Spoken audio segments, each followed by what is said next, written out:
Que nos abençoe Jesus, o amigo incondicional das nossas vidas. Ensinaste-nos, Senhor, onde houverem duas ou mais pessoas reunidas em meu nome, eu aí também estarei. Sabemos que estais conosco, ajuda-nos a estarmos convosco nas tarefas desta noite. Que os vossos tarefeiros de luz possam iluminar os nossos pensamentos, esclarecerem as nossas ideias, aguçarem a nossa compreensão e nos transformarem em ferramentas dóceis e úteis aos vossos tarefeiros de luz. Com a vossa permissão, Senhor, damos início aos trabalhos desta noite. Boa noite, meus irmãos. Boa noite. Boa noite, meus irmãos. Boa noite. Dando prosseguimento ao nosso estudo do Evangelho segundo o Espiritismo, chegamos agora ao capítulo 7. Bem-aventurados os pobres de espírito. Kardec intitula o que se deve entender por pobres de espírito e nos traz: bem-aventurados os pobres de espírito, pois que deles é o reino dos céus. Jesus, no Evangelho de Mateus, capítulo 5, versículo 3. É importante compreendermos o ensinamento do Divino Mestre, que parece estranho. Bem-aventurados os pobres de espírito. Costumamos chamar de pobres de espírito, no nosso linguajar, aqueles que são sem cultura, sem conhecimento, sem vontade, aquelas pessoas que consideramos menos aquinhoadas de algum talento. Jesus aqui utiliza a expressão pobres de espírito porque era comum utilizar essa expressão, ou seja, os ricos de espírito, não só os que têm conhecimento, mas os que sobrepujam os outros. São aqueles de maior vaidade, maior orgulho, aqueles que estão cheios de si mesmos. Então, bem-aventurados os pobres de espíritos são os que são pobres de orgulho, de vaidade de si mesmo. Então, Kardec vai nos falar: a incredulidade zombou desta máxima: bem-aventurados os pobres de espírito, como tem zombado de muitas outras coisas que não compreende. Por pobres de espírito, Jesus não entende os baldos vazios de inteligência, mas os humildes, tanto que diz ser para estes o reino dos céus, e não para os orgulhosos. Os homens de saber e de espírito no entender do mundo formam geralmente tão alto conceito de si próprios e da sua superioridade que consideram as coisas divinas como indignas de lhes merecer a atenção, concentrando sobre si mesmos os seus olhares, eles não os podem elevar até Deus. Essa tendência de se acreditarem superiores a tudo, muito a miúde, muito frequentemente, os leva a negar aquilo que, estando-lhes acima, os depreciaria, a negar até mesmo a divindade. Ou, se condescendem, se toleram em admiti-la, contestam-lhe um dos mais belos atributos, a ação providencial sobre as coisas deste mundo, persuadidos de que eles são suficientes para bem governá-lo, tomando a inteligência que possuem para a medida da inteligência universal, e julgando-se aptos a tudo compreender, não podem crer na possibilidade do que não compreendem. Consideram sem apelação as sentenças que proferem. Nós vamos fazer uma pausa, depois nós prosseguimos. Então aqui vemos Kardec abordando justamente isso, sobre a humildade. E a humildade, junto com a caridade, são as duas virtudes que vão nos impulsionar à evolução e nos conduzir ao reino dos céus. Porque o reino dos céus, nós sabemos que não é um lugar espacial, mas um padrão de vibração. Quando atingirmos a vibração do bem, do amor, estaremos no reino dos céus onde estivermos. Então o reino dos céus estará em nós. Então, para isso é fundamental a humildade. Por que fundamental a humildade? A humildade é aquele estado em que eu reconheço a grandeza do Pai, a grandeza da sua criação, e me ponho a serviço desse Criador que é infinitamente sábio e amoroso. Então, quando eu me coloco nessa situação, primeiro, a minha simplicidade, a minha pequenez, não me torna maior do que os meus irmãos. E aí, movido por esse sentimento fraterno, eu passo a trabalhar para que essa felicidade, esse reino de Deus, não seja exclusividade da minha busca, mas que seja para toda a coletividade. Irmão João. Esse livrinho aqui, o Seja Feliz Hoje, até nosso irmão Joãozinho que distribuiu, a Joana de Ângelos faz a reflexão sobre a humildade. Ela diz o seguinte, porque às vezes nós achamos que a humildade é apenas aquela pessoa que não quer se movimentar, aquela pessoa que não quer nada para a dureza, mas nós entendemos o contrário. Porque a humildade é a forma que nós entendemos a vida, entender a nossa pequenez diante do Criador, que é Deus. Nós observamos Jesus, quando ele dá um exemplo magnífico sobre a humildade, quando ele cinge a cintura e lava o pé de seus discípulos, né? Nós observamos que os grandes espíritos compreendem a humildade e por isso eles, de uma certa forma, desenvolvem a sua parte espiritual.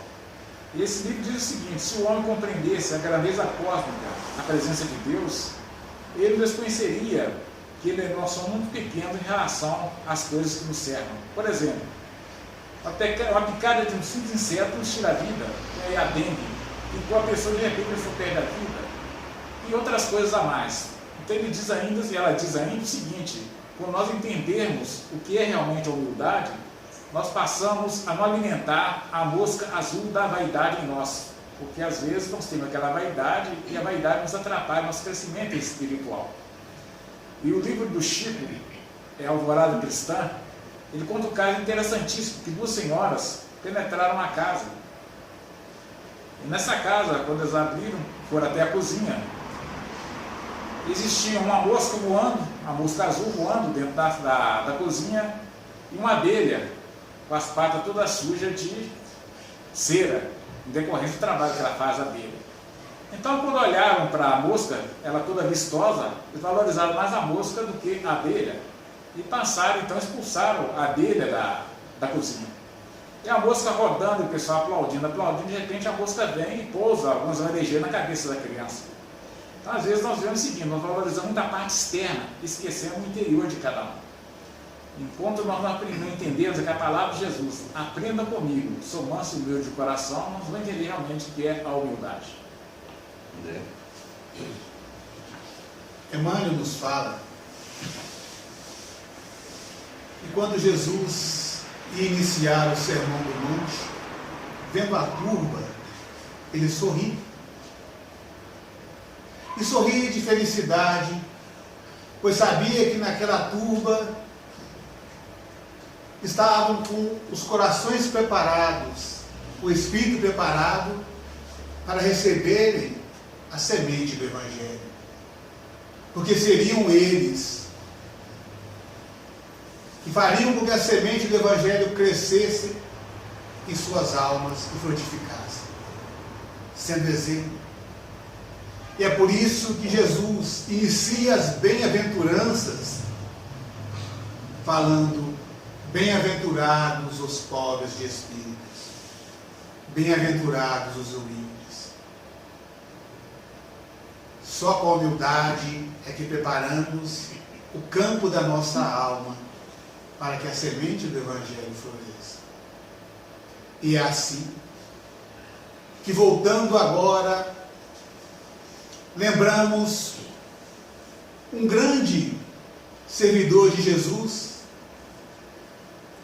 Na época do cristianismo nascente, havia absorvido a semente do Evangelho em seu espírito.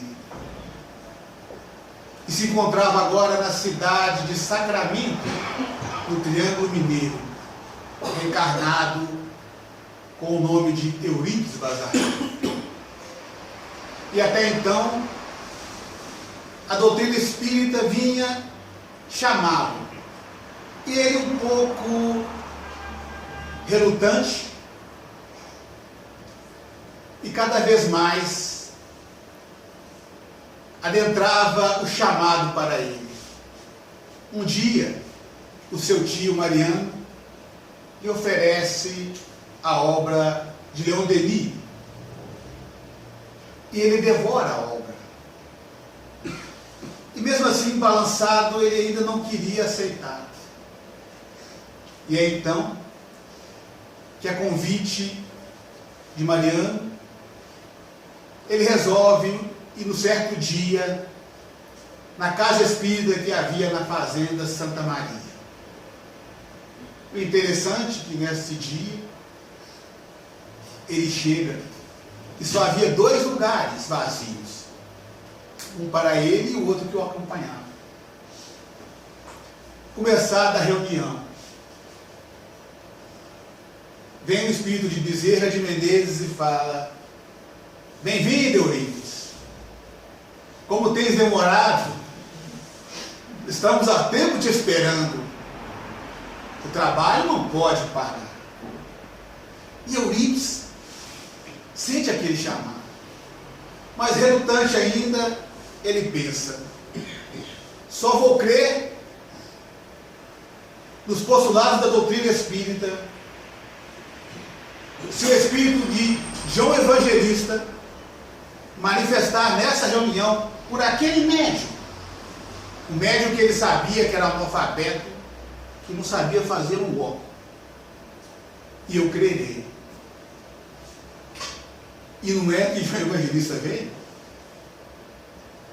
E veio ainda falar sobre o que ele pensou, porque ele tinha uma certa dificuldade de entender as bem-aventuranças pregadas por Jesus. E ele queria um esclarecimento mais profundo sobre as bem-aventuranças, sobre o sermão da montanha. E vem o espírito de João Evangelista, o apóstolo, e fala sobre as bem-aventuranças. Inicia também, como Jesus no Sermão do Monte, falando dos humildes. Bem-aventurados são os humildes.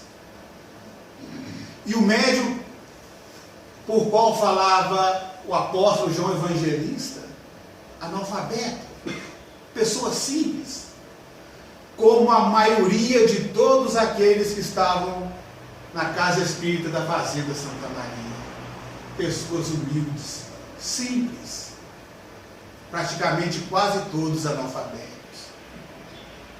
porém de coração preparado para receberem as sementes do Evangelho. A humildade. Acabada a reunião, convencido já realmente da sua missão, do propósito que Jesus tinha para ele, Eurípides sai renovado. Espírito humilde e dedicado, que na sua vida, na época do cristianismo nascente, havia se martirizado por amor a Jesus, pois ele foi colocado diante da estátua de Cibele e dito a ele: abjura Jesus ou perderá a tua vida. E ele não abjurou. é arrastado por um cavalo bravio até desencarnar, atritando pelo mato adrento. E agora em sacramento, espírito devotado, revestido da humildade, trabalha junto aos humildes irmãos dele, da fazenda, lavradores. Como os apóstolos eram pescadores, eles eram lavradores da fazenda. E fazem um trabalho magnífico na região do Triângulo Mineiro. Como diz Emmanuel, aprendamos a fazer as pequeninas coisas como se fossem grandes, para quando formos fazer as grandes, elas pareçam pequenas. E só conseguimos fazer isso revestidos da humildade. Porque aquele que é orgulhoso sempre acha que a tarefa dele tem que ser a maior. Porque a capacidade dele é maior. E não passa de arrogância. Pois a capacidade é um construir contínuo que nós temos que abraçar. Começando pequeno, para um dia fazermos o grande. É a humildade que nos abre o campo da alma e do conhecimento, para que a semente do Evangelho vá crescendo e um dia desborde em frutos de amor e caridade. Dando prosseguimento à lição de Kardec, terceiro parágrafo, se recusam a admitir o mundo invisível e uma potência extra-humana, não é que isso lhes esteja fora do alcance. É que o orgulho se lhes revolta à ideia de uma coisa acima da qual não possam colocar-se e que os faria descer do pedestal onde se contemplam. Daí o só terem sorrisos de mofa, de sarcasmo, para tudo o que não pertence ao mundo visível e tangível. Eles se atribuem espírito e saber em tão grande cópia, que não podem crer em coisas, segundo pensam, boas apenas para gente simples, tendo por pobres de espírito os que as tomam a sério.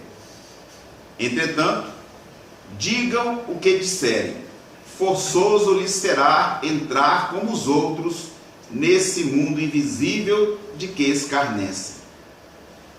É lá que os olhos se lhes abrirão e eles reconhecerão o erro em que caíram. Deus, porém, que é justo, não pode receber da mesma forma aquele que lhe desconheceu a majestade e o outro que humildemente se lhe submeteu às leis, nem os aquinhoar em partes iguais.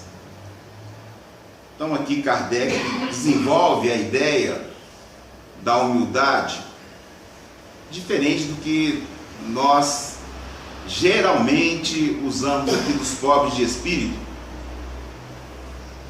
Geralmente achamos que toda pessoa sem recursos materiais, pobres materialmente, são humildes, Às vezes falamos uma comunidade humilde, aquela classe humilde, nos referindo muitas vezes à escassez de dinheiro. Mas isso não quer dizer humildade, que nós vamos encontrar entre os pobres muito orgulhosos, que às vezes não manifestam o seu orgulho por causa da situação. Por exemplo, diante do chefe. Então, diante do chefe, nós somos humildes, porque se não formos humildes como chefe, seremos punidos. Isso é humildade? Não, isso é esperteza, Você não quer entrar em contraposição ao seu chefe. Isso não é humildade. Humildade é você ter a oportunidade de exercer a sua força, o seu talento, a sua supremacia e não fazer. Isso é humilde. Vocês conhecem alguém que fez isso? Ter todo, conhece, Gilson? Jesus foi um deles. Um bom exemplo, né? Porque se pensarmos no Cristo como aquele que formatou a terra, que é o modelo e guia para toda a humanidade, vamos recordar um pouquinho dos feitos materiais de Jesus, lembrando que os feitos materiais de Jesus são insignificantes ante o seu ensinamento exemplificado moral.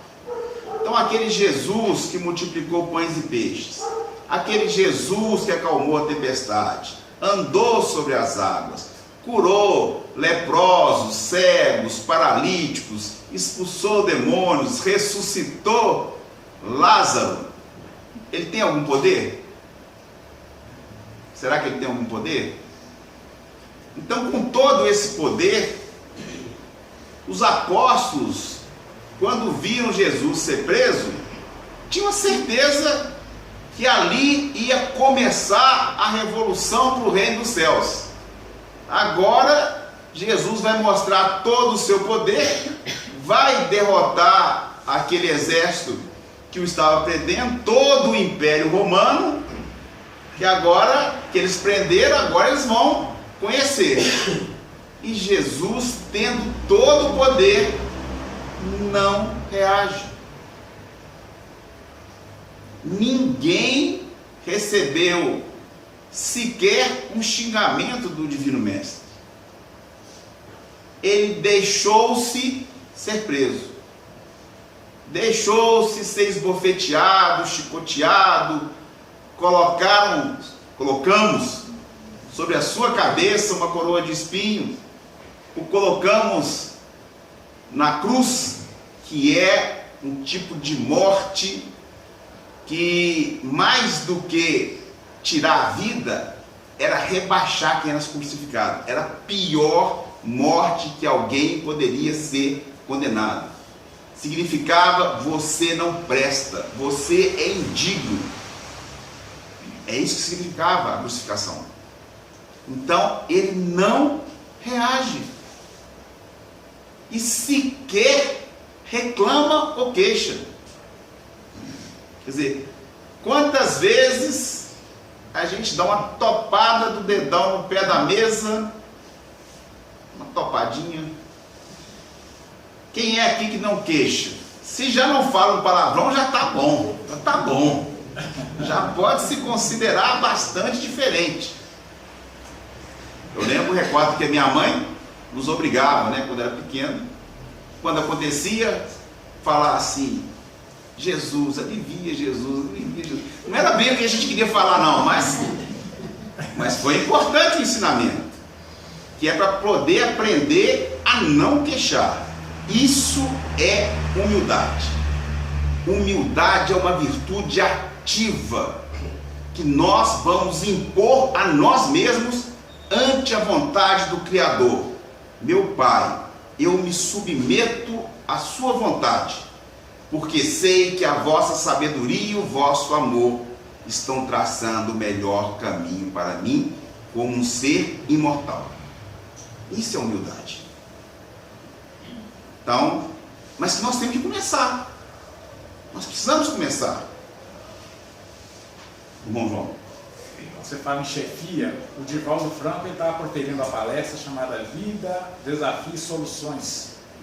Ele estava proferindo a palestra, ela durou aproximadamente 1h30, 2 horas. No final da palestra, uma moça o procurou e disse para ele que ela estava ainda tendo um problema muito grande no trabalho dela. Ela trabalhava em empresa, se ela chegava cedo, o chefe a xingava. Se ela sair mais tarde, fazia a mesma coisa. Aí o Divaldo pegou e falou o seguinte: ó, vou lhe ensinar uma coisa que vai te ajudar a resolver o problema com o chefe.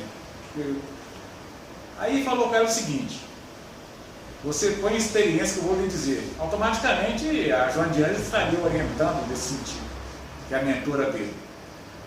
Quando seu chefe começar a xingar, você fixa a jugular dele e diz assim: nossa, eu estou vendo que sua jugular está inchando. Eu tinha um tio que parecia com você. Ele acabou tendo um derrame e morreu. Aí o chefe já começou a xingar menos. Quando ele voltava a xingar, ela fixava novamente. Aí voltou a falar com ele. Aí os dias foram passando, e ela foi melhorando, até que o chefe se tornou um grande amigo dela. E passou a tratar na empresa todas as pessoas de forma diferente. Aí o Divaldo pegou e falou o seguinte: isso aí pode se aplicar não só apenas à chefia. Às vezes o marido está muito chato, você fixa a jugular do marido. A esposa fixa a jugular da esposa, você vai acabar tendo derrame, hein? E acabar morrendo. Aí a pessoa vai ficando mais tranquila. E quando fala que vai morrer, aí todo mundo já fica mais tranquilo, fica mais humilde, fica mais acessível, né? A qualquer tipo de conversa de mais equilíbrio.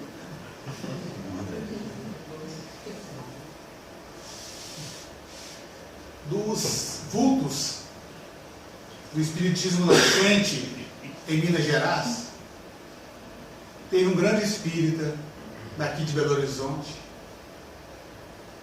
Irmão Flores.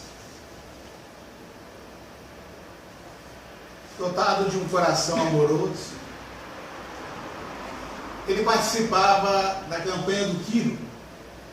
Imagina a campanha do Quilo, no começo da primeira metade do século XX. Estamos falando de 1945, por Irmão Flores. Mas na campanha do Quilo, ele bate em uma determinada casa. O irmão atende, ele fala a campanha do Quilo, que a pessoa cospe na cara dele. Ele havia dito campanha do Quilo em benefício dos pobres. Ele pega o lenço, não se afeta, limpa o cuspe na cara, fala: meu irmão, o meu eu já recebi, mas e o dos pobres? E sem se afetar, na humildade, pois o trabalho é de Jesus. E é por isso que lembramos o maior vulto da divulgação do cristianismo, Paulo de Tarso, quando era Saulo, fariseu, doutor da lei, alto cabedal intelectual, educado na época pelas maiores mentes de então. Havia discípulos de Aristóteles que foram tutores de Paulo. Cidadão romano, era judeu, porém tinha cidadania romana.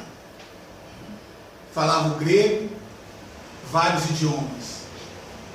Conhecedor da Torá como ninguém. Quando ele é chamado por Jesus ao seu apostolado, à sua tarefa, em que ele deixa de ser Saulo para ser Paulo, ele começa a ver que para pregar o Evangelho na essência, não basta só o cabedal intelectual, não basta só a capacidade e o conhecimento da lei de Deus. É necessária a humildade. É que ele começa a entender que para levar o Evangelho aos filhos do Calvário, primeiro ele tinha que fazer o trabalho dentro dele, da humildade, da resignação, da compreensão, porque ele teria que falar o Evangelho vivido, sentido e exemplificado. E então, quando ele volta ao sentimento dentro dele, e com sua mente poderosa e seu alto cabedal intelectual, ele leva o Evangelho para todo o Ocidente da época. Mas foi necessário 3 anos no deserto, de meditação, de reconstrução, de trabalho interno, para que ele deixasse o homem do mundo para que o homem de Deus nascesse dentro dele. O orgulho do saber, o orgulho de casta, o orgulho da hierarquia que ele vivia, pois era rico, de família rica. Era preparado para substituir Gamaliel, que era o mais alto sacerdote da época. Foi preparado pelo seu pai para chegar a ser um grande sacerdote.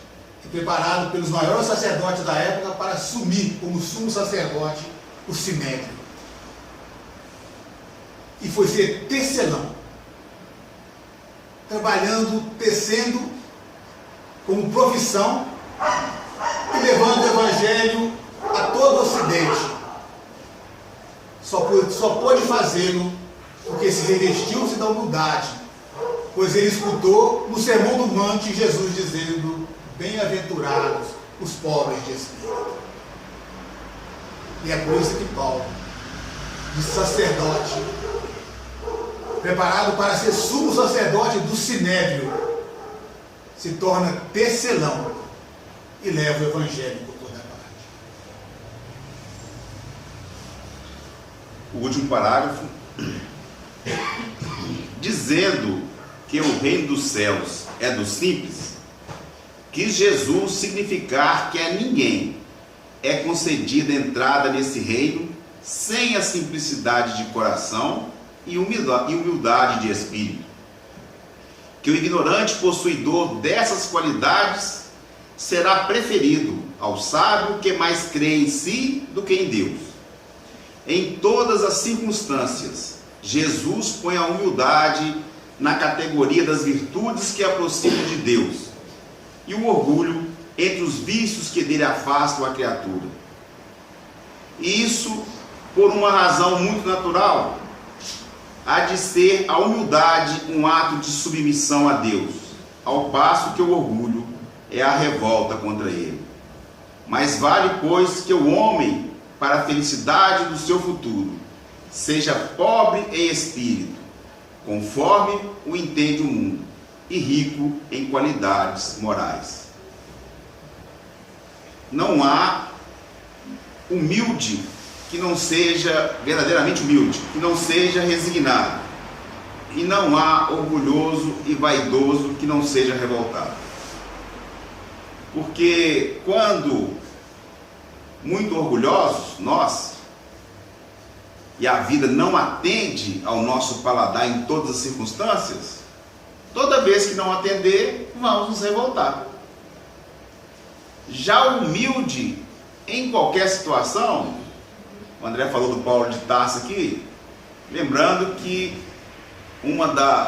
dos exemplos que ele dá dessa humildade, quando ele fala: nem sempre pão, nem sempre água, aprendi a contentar-me com o que tenho. Todo aquele que se contenta com o que tem, ele está sempre feliz. Recordando mais uma lição da minha mãe. Na época eu ainda era adolescente, como todo adolescente, orgulhoso, vaidoso e revoltado. Aí, uma situação momentânea que nós passamos de um descer de degrau econômico. E aí, tinha no café da manhã um pãozinho para tomar lá com pãozinho com margarina e o café com leite. Aí minha mãe fala com a minha irmã assim, minha irmã estava reclamando: não, minha filha, agradeça a Deus por ter o seu pãozinho para poder comer. E eu, naquela época, com a língua mais afiada do que hoje estou podendo um pouco mais, falei assim: não, Estela, melhor você não agradecer não, senão Deus vai achar que você está gostando, só vai mandar pão com margarina. E na verdade, quando somos humildes, é isso, nos contentamos com tudo. Tem bolo? Opa! Tem pão com manteiga? Opa! Tem só pão? Opa! Então, agradecer e contentar com tudo aquilo que nos vem.